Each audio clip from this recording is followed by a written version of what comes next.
এবারের ঈদে মুক্তির অপেক্ষায় আছে বেশ কিছু সিনেমা। এর মধ্যে অন্যতম শাকিব খানের সিনেমা প্রিয়তমা। শোনা যাচ্ছে শুটিং শেষ হওয়ার আগেই এই সিনেমার হল বুকিং শুরু হয়ে গেছে। এর আগে শনিবার সন্ধ্যায় প্রকাশ পেয়েছে প্রিয়তমার ফার্স্ট লুক। 30 সেকেন্ডের ফার্স্ট লুকে শাকিবকে চেনা ছকে স্টাইলিশ রূপে হাজির করা হয়েছে। লম্বা চুল, চোখে সানগ্লাস, মুখে কাপড়, পরনে টি শার্টের সঙ্গে জিন্স জ্যাকেট। ধীর পায়ে এগিয়ে যেতে দেখা যায় শাকিবকে। শেষাংশে একটি চাকু ছুঁড়ে মেরেছেন আক্রমণের ভঙ্গিতে। সামাজিক যোগাযোগ মাধ্যমে প্রিয়তমার ফার্স্ট লুকে শাকিবের ভক্তরা মুগ্ধ। প্রিয় নায়ককে তারা প্রশংসায় ভাসাচ্ছেন। তবে মিশ্র প্রতিক্রিয়াও আছে। কিছু দর্শক অসন্তুষ্টি প্রকাশ করেছেন। চেনা অ্যাকশন ছবির ঢঙে সাজানো এই ঝলকে যেন বিরক্তই হয়েছেন তারা। কেউ কেউ আবার বলিউড সুপারস্টার সালমান খানের কিসি কা ভাই কিসি কি জানের নকল বলেও কটাক্ষ করেছেন।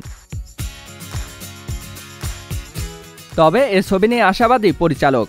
ইতিমধ্যে শেষ হয়েছে প্রিয়তমার শুটিং।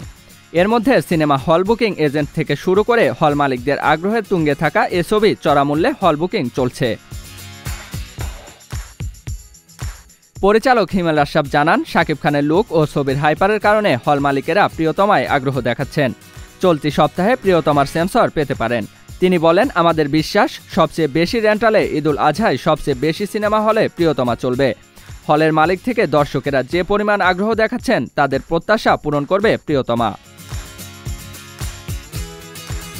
প্রিয়তমায় শাকিব খানের নায়িকা কলকাতার ইধিকা পাল। ছবির গল্প লিখেছেন ফারুক হোসেন।